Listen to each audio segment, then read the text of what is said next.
Bom dia a todos, bom dia aos colegas que estão aqui, amigos que eu vi entrando. Um grande prazer falar sobre traqueostomia para os senhores e um grande desafio também, né? Os senhores certamente fazem traqueostomia de forma perfeita, muito bem. Tecnicamente, tenho certeza que não há nada a ser dito e eu não vou focar na parte técnica da traqueostomia.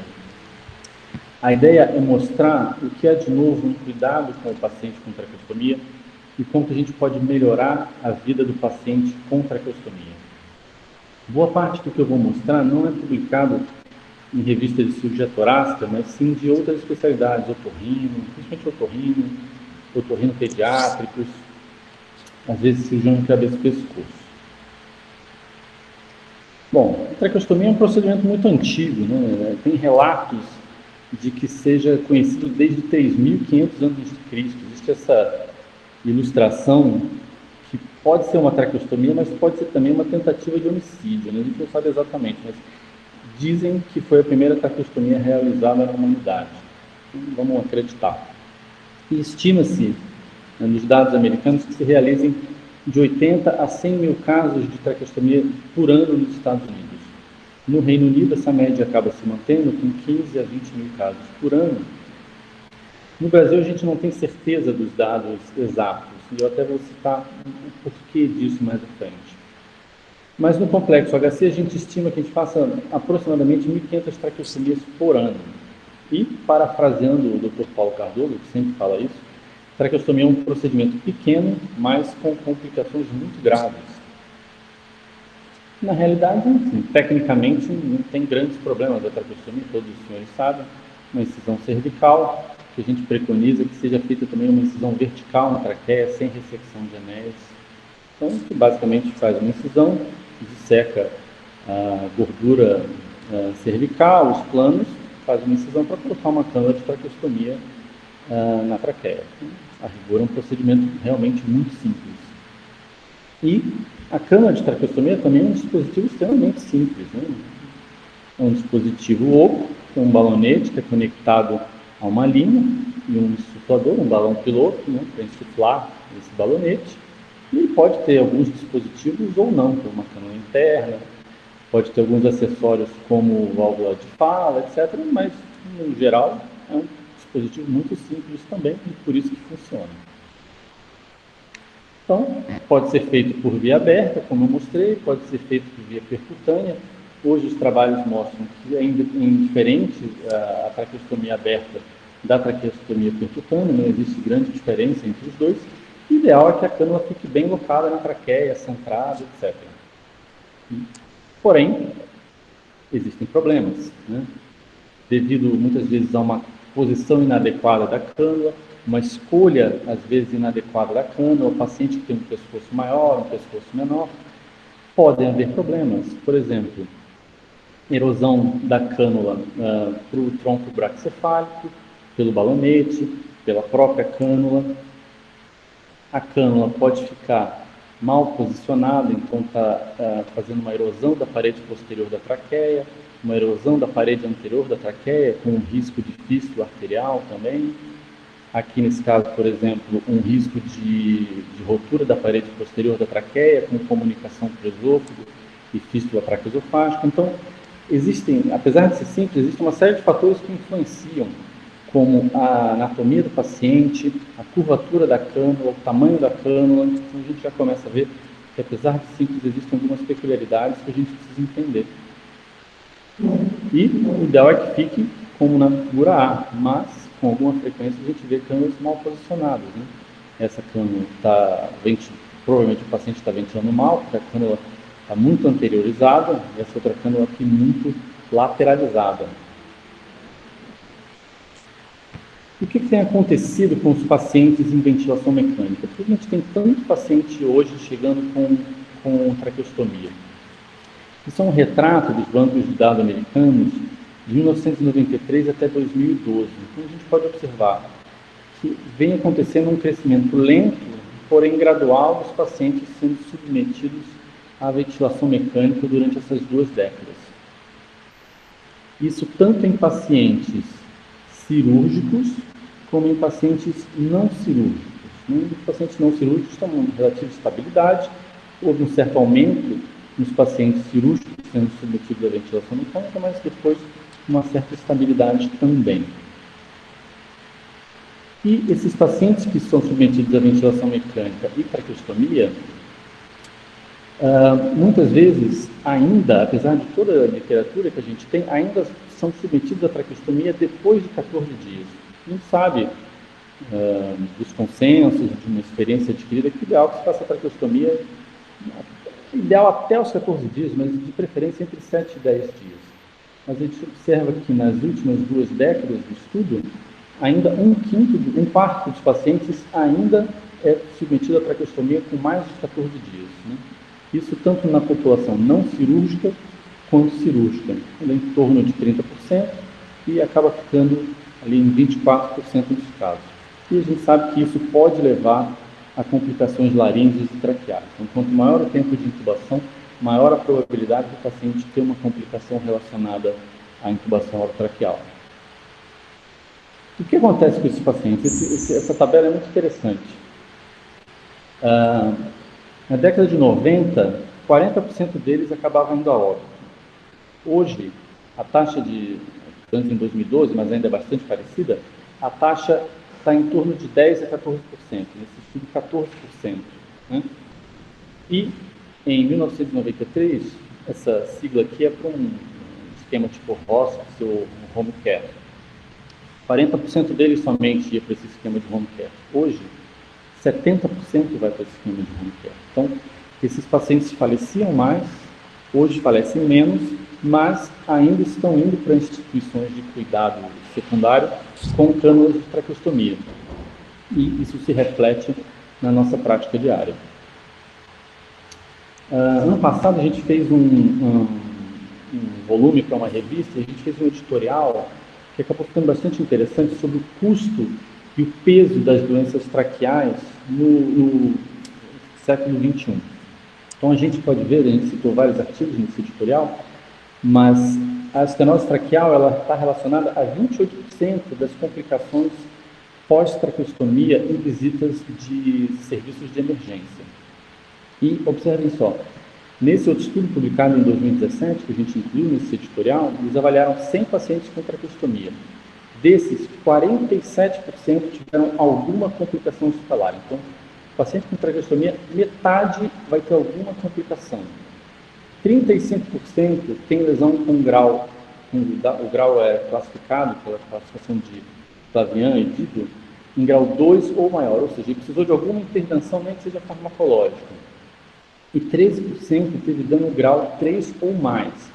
São intervenções que são danos que requerem uma intervenção mais avançada, tipo um suporte ventilatório, uma troca de cânula, e são danos que muitas vezes ameaçam a vida. E desses pacientes, 33% foram readmitidos na instituição em 30 dias, com um custo muito alto. Além disso, o custo de um paciente com doença traqueal, a internação custa em média $2.000 a mais do que uma internação que não tenha nenhuma complicação traqueal num paciente com traqueostomia. Então vai de $8.487 para $10.375, que é um aumento de 20% na conta hospitalar. Como que a gente pode melhorar a qualidade de vida do paciente com traqueostomia? Em 2015, a gente apresentou o nosso trabalho sobre qualidade de vida do paciente com traqueostomia. Esse trabalho foi apresentado no CHEST, em Montreal, e inclusive a gente ganhou um prêmio do melhor trabalho de pneumologia intervencionista, então a inovação dessa pesquisa. E o que a gente fez? A gente aplicou o questionário SF36 para uma série de pacientes. Então, pacientes com traqueostomia, pacientes com tubo T de Montgomery e pacientes com endoprótese. E para quem não está tão habituado com o SF36, a gente tem 8 domínios que são divididos em parte física, aqui do lado direito, parte física e parte mental. Então são 4 domínios de parte física e 4 domínios de parte mental, que é esse gráfico aqui da esquerda. Nos pacientes com traqueostomia, a gente pode observar que a qualidade de vida está abaixo de um desvio padrão da média da população em quase todos os domínios. E quando a gente transpõe isso para os resumos aqui, físico e mental, também, pelo menos um desvio padrão aqui no mental e quase 2 desvios padrão na parte física. Agora observem nos pacientes com tubo T como já há uma melhora desses domínios. Então, boa parte dos domínios se aproxima da média, né? Alguns ainda estão um pouco abaixo, mas boa parte deles já chegou, a vitalidade até já atingiu a média, e a parte física e mental também melhora. Quando nós colocamos a endoprótese, isso ainda fica mais evidente. Então, a gente traz o paciente mais para perto da normalidade. Então, tem algumas hipóteses para isso. E existem estudos que comprovam essas hipóteses.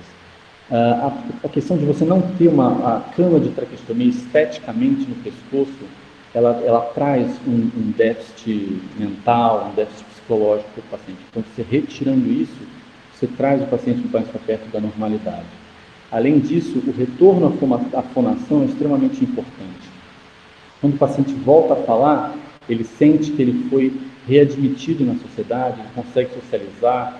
Parece engraçado, mas ele consegue ligar para uma pessoa para falar alguma coisa, para pedir uma coisa no telefone, coisas que ele não conseguia fazer antes. Então, sempre que a gente retorna o paciente à fonação e deixa esteticamente a região cervical limpa, entre aspas, a gente consegue melhorar a qualidade de vida do paciente. Então, esse tem que ser sempre um mote na nossa conduta. Sempre fazer o paciente retornar a falar. É fundamental isso.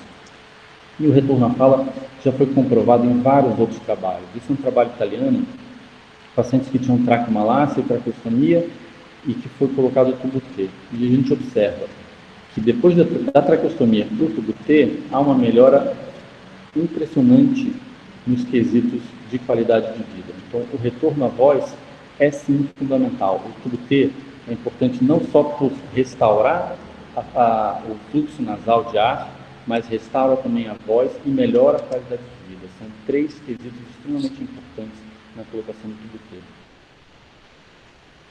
Esse outro trabalho, e agora uma outra parte da aula que eu vou falar, é um trabalho em inglês que que implementou diversas medidas em 4 hospitais do sistema público inglês, que é o NHS. Então, eram hospitais de médio para grande porte, entre 500 e 900 leitos, e o objetivo era melhorar a qualidade do cuidado ao paciente com traqueostomia, através de algumas medidas. Então, medidas educacionais, de staff, e divulgação e familiarização de algoritmos de emergência, medidas centradas no paciente, com pacientes líderes, por exemplo, que ajudaram a redesenhar o serviço, o que era bom, o que não era bom, medidas que priorizavam a vocalização, então o retorno à fala e a ingesta oral precoce do paciente com traqueostomia, e também organizacional através dos líderes da área de saúde. O que eles observaram nesses 4 hospitais? Mortalidade intra-hospitalar, 20 a 30%, igual que a gente tinha comentado anteriormente. Manejo incorreto da traqueostomia levou a eventos adversos em 30% dos casos, 1/3 dos casos. Desses eventos adversos, 60 a 70% dos casos, o paciente precisou voltar para a UTI, teve um aumento no tempo de internação, teve casos de lesões hipóxicas do sistema nervoso central, inclusive óbito. Depois da implementação dessas medidas educacionais e organizacionais, houve uma clara redução das complicações graves. Essa linha interrompida são lesões que são danos mais do que danos temporários, então danos definitivos.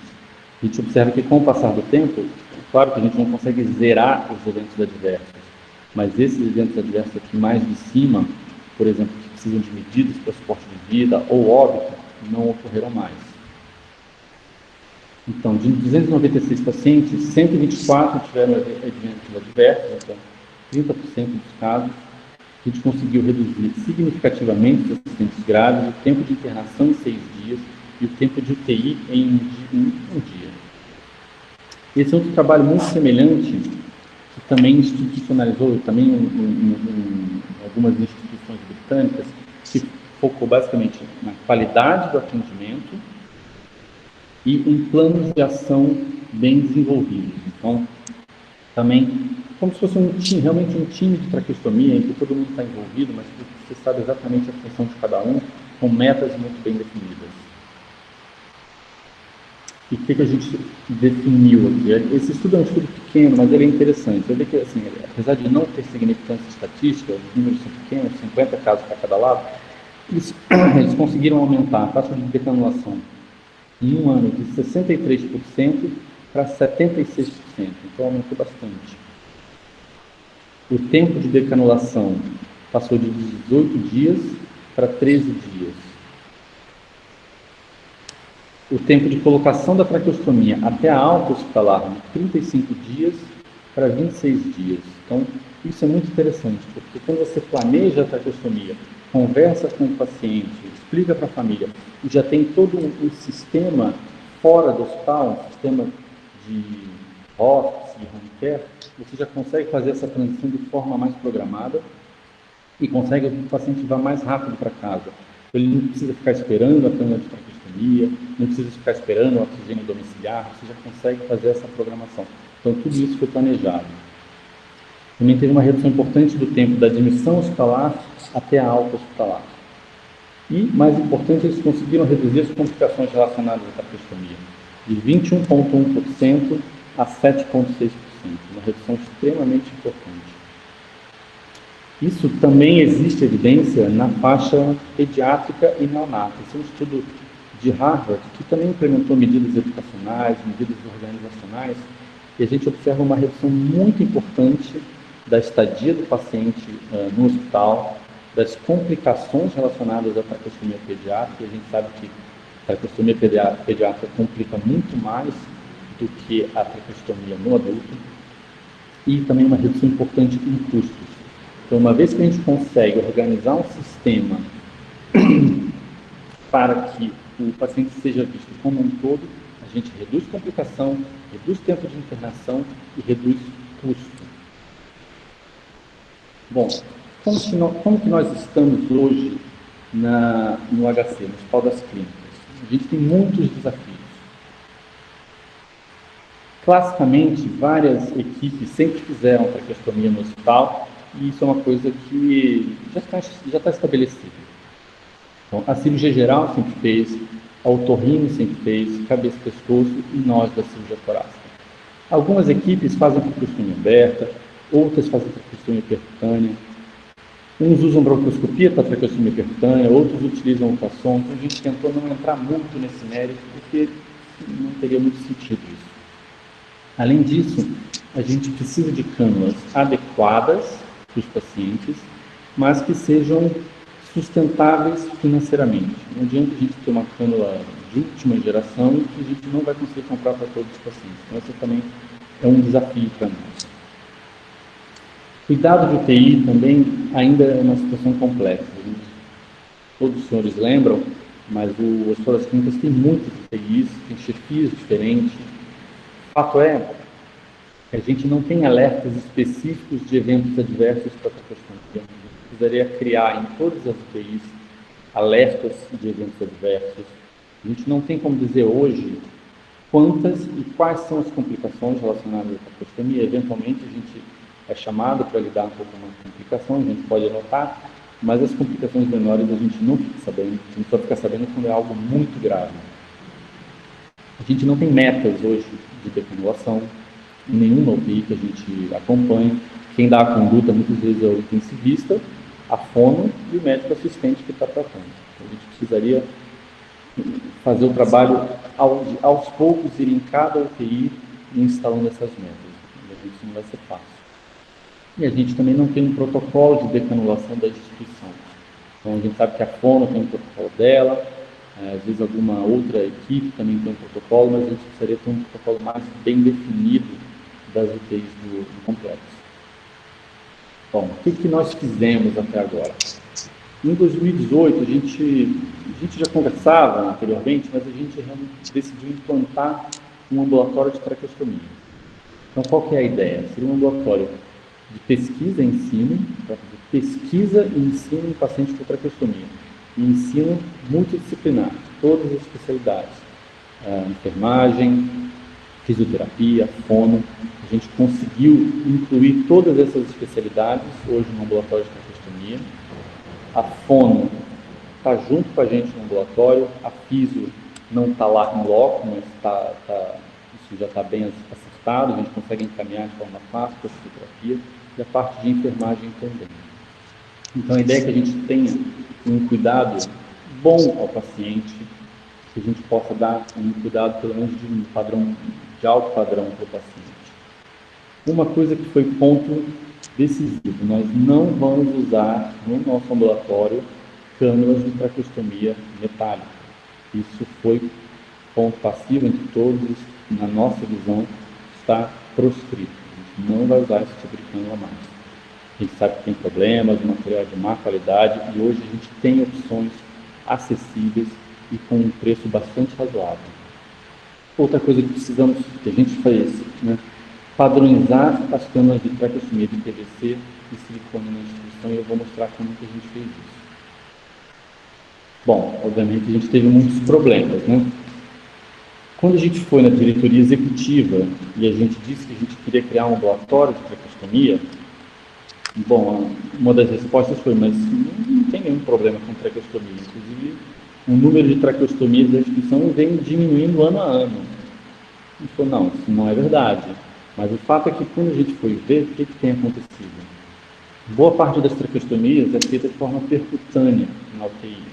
E não havia descrição cirúrgica e nem notificação oficial para o hospital. Então, se não era feita a codificação do procedimento. Se não é feita a codificação do procedimento para o hospital e para a diretoria, o procedimento não existe.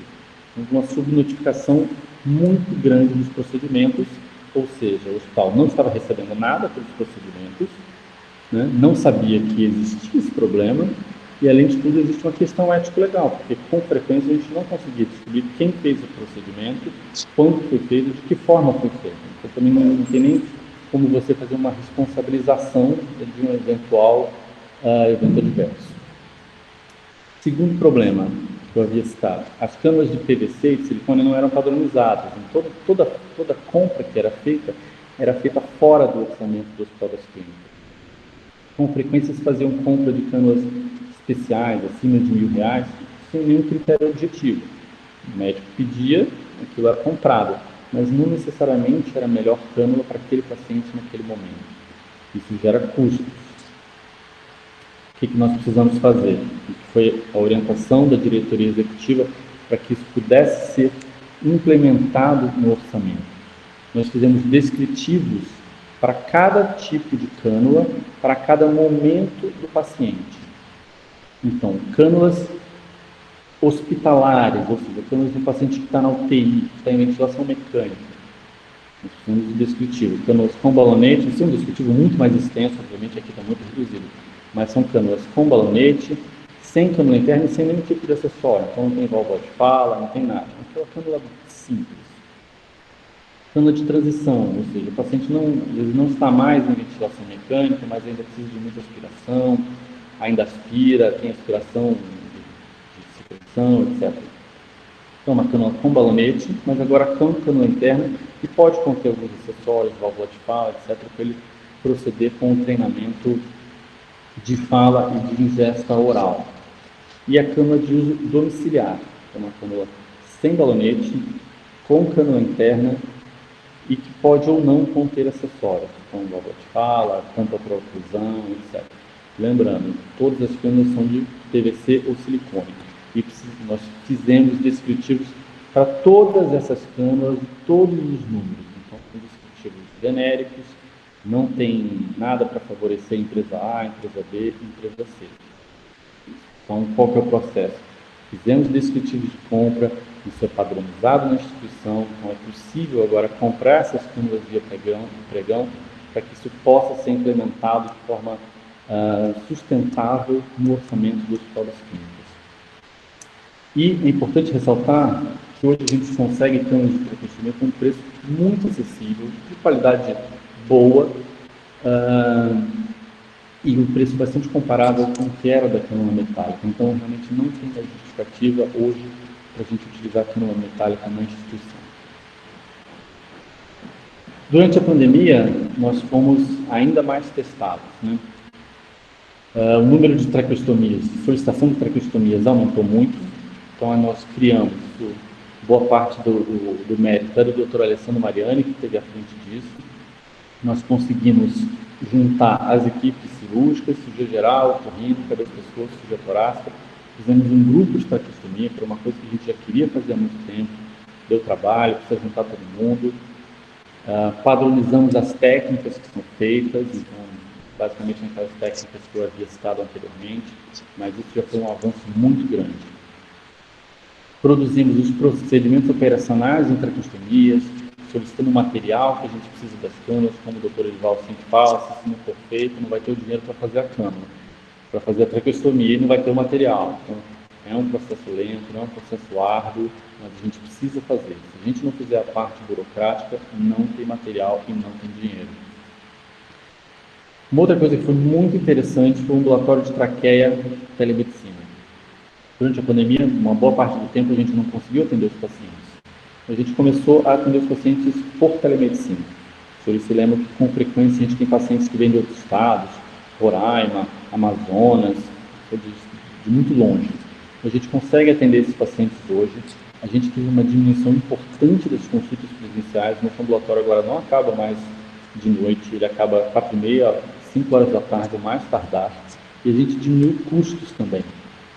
Muitos pacientes não precisam vir mais ao hospital para ser atendidos. A gente consegue fazer o retorno de uma troca de tubo T, por exemplo, por telemedicina. A gente não precisa vir ao hospital. Então, a gente ganhou em diminuição de custos e segurança para o paciente durante a pandemia. E, então, a gente tem uma sala, basicamente, que aqui os nossos residentes, o nosso fellow, o Dr. Hélio e eu estamos sempre lá. A gente tem uma tela em que o paciente nos vê, a gente também vê um paciente. Isso é um sistema próprio do INCOR e tem tido muito sucesso. A gente achava que boa parte dos pacientes não ia conseguir fazer, mas não, isso funciona muito bem. A gente teve pacientes que fizeram consulta do carro, parou o carro e fez a consulta, um outro estava no ônibus, as coisas até engraçadas. Mas funciona muito bem, as pessoas estão satisfeitas e com frequência pedem para que o retorno seja em telemedicina. E na outra tela, a gente tem um acesso total ao prontuário. A gente consegue acessar o prontuário completamente, consegue dar pedido de exames. E se a gente detecta que o paciente não está bem, está precisando de alguma coisa, a gente solicita que ele venha ao hospital. E é importante, isso é tudo documentado em prontuário e é aprovado. Então, como os senhores podem ver, a gente conseguiu uma redução importante no número de consultas, que variou aí, dependendo do mês, de 35% até 45% das consultas presenciais. Uma outra coisa que nós fizemos durante a pandemia, a gente coletou os dados das traqueostomias que foram feitas. Foi um trabalho do Pedro Prosperi, que é o nosso fellow de traqueia, que foi submetido essa semana para o European Respiratory Journal. A gente espera que isso seja publicado também em breve. E, bom, a gente já fez bastante coisa, né? A gente, nos últimos 2 anos, estava numa fase de organizar, né? De colocar a fundação para que a gente possa construir um ambulatório de traqueostomia, um cuidado ao paciente de forma mais humana e de forma melhor. Então, a gente espera que a gente nunca mais veja na nossa instituição situações como essa, câmeras de traqueostomia em péssimo estado de conservação, presas com arame, coisas do tipo.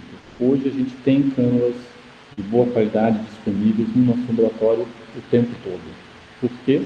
Porque foi feito todo um trabalho de base para que isso acontecesse. E se a gente cuidar bem, se a gente tratar bem, a gente consegue melhorar a vida do paciente com traqueostomia.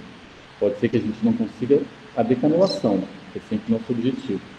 Mas, se a gente não conseguir, pelo menos que a gente melhore um pouco a qualidade de vida dele. Obrigado.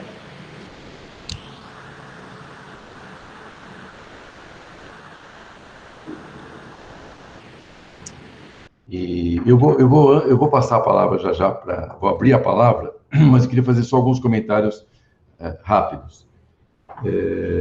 Primeiro, assim, o número de casos, né? Acho que vocês devem ter notado, isso o Benoit mostrou, o número de casos feitos por ano, quer dizer, 1.500 casos de traqueostomia por ano no HC, é 5 por dia, né? Isso considerando sábado e domingo, fim de semana, feriados, quer dizer, é um número muito expressivo. 1.500 traqueostomias por ano é um público imenso, né? A outra questão que foi mostrada é o número de pacientes sob ventilação mecânica. Aqueles dados são dados americanos, mas certamente os dados brasileiros não são muito diferentes. A gente nota isso muito, né? As UTIs, antigamente, quem pegou, sei lá, 40 anos atrás, o doente meio rodava rápido, quer dizer, ou ele ficava bom ou ele morria.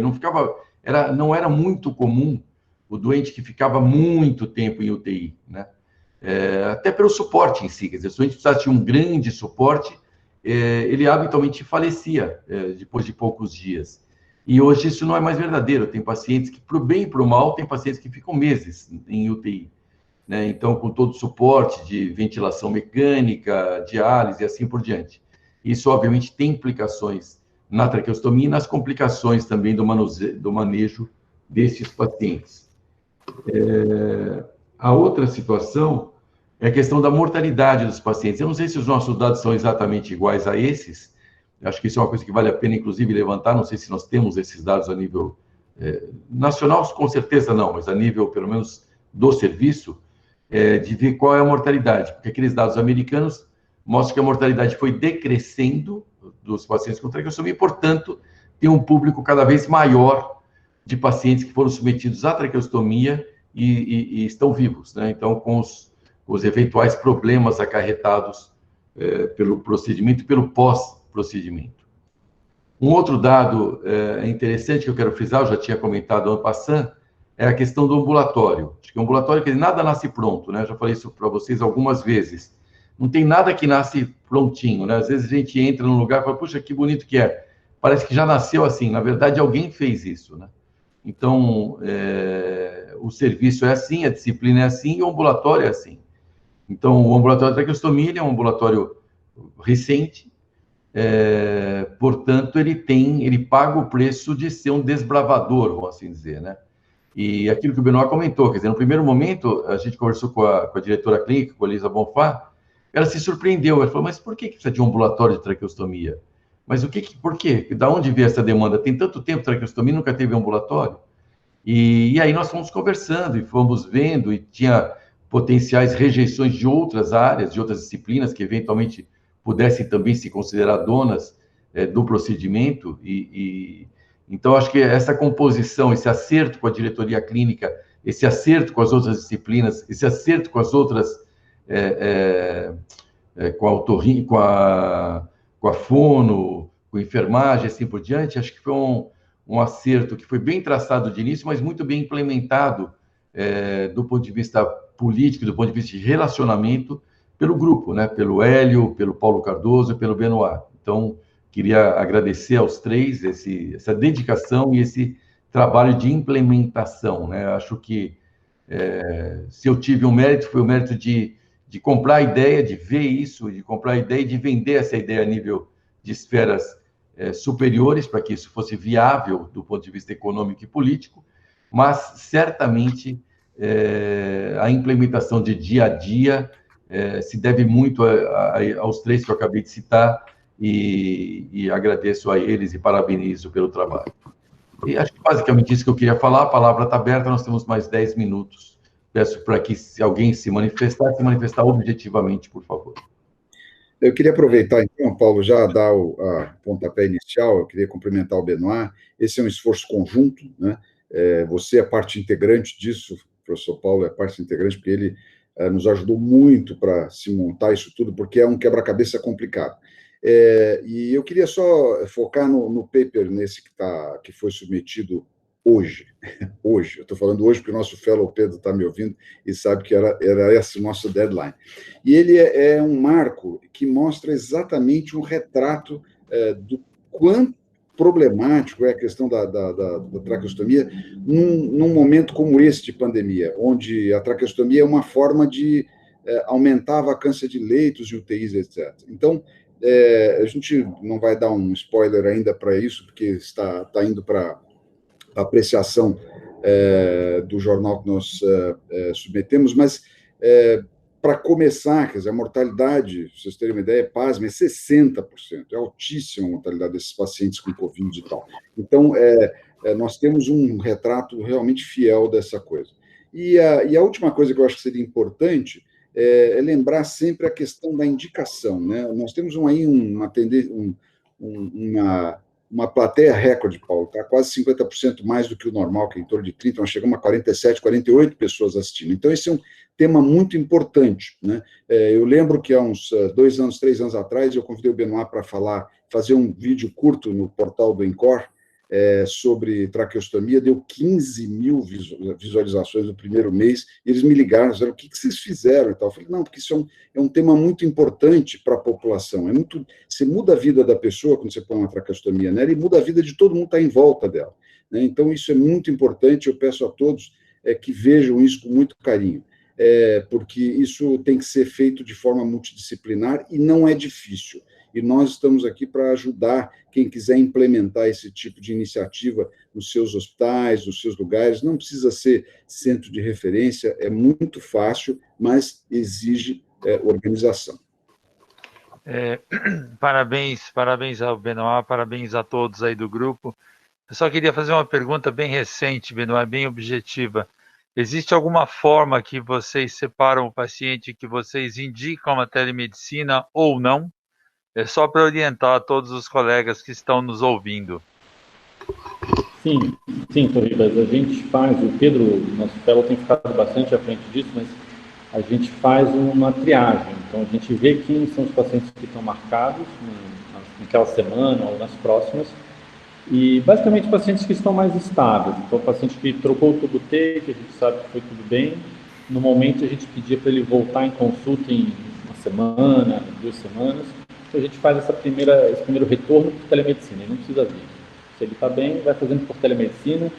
Depois, no retorno, a gente já agenda para trocar a prótese por telemedicina. A gente faz todo esse segmento por telemedicina. A gente fez algumas primeiras vezes, principalmente de criança de outros estados também, para entender qual era o problema, tá? Quais eram as necessidades, etc. Então, a gente está atendendo hoje, resumindo, pessoas de outros estados e pacientes que estejam estáveis e estão em segmento. Muito bem. Alguém mais quer se manifestar?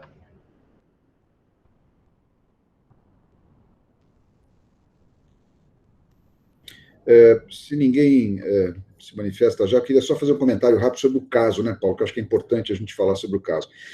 Então, lembrar que a traqueostomia hoje, né, do jeito que é feita em vários lugares, o Benoit falou bem, quer dizer, a maioria das pessoas faz isso direito, mas na urgência, nas UTIs e tal, a coisa realmente está fora de controle. A gente passa o tempo todo tratando essas complicações, né? Então, eu sempre lembro que assim a tríade, né, do sucesso da traqueostomia está no tempo de realização, na técnica que eu digo não é se é percutânea ou é aberta, é a qualidade técnica, que eu acho que é a coisa mais complicada nisso aí. E a indicação, que é muito importante. Então, nós vemos assim de tudo, né? Traqueostomia no meio da laringe, traqueostomia com uma destruição enorme da cricoide, esse paciente vai levar 3, 4 anos para resolver isso, num centro de referência como o nosso. Então, de novo, o que o professor Paulo falou lá atrás, não é um procedimento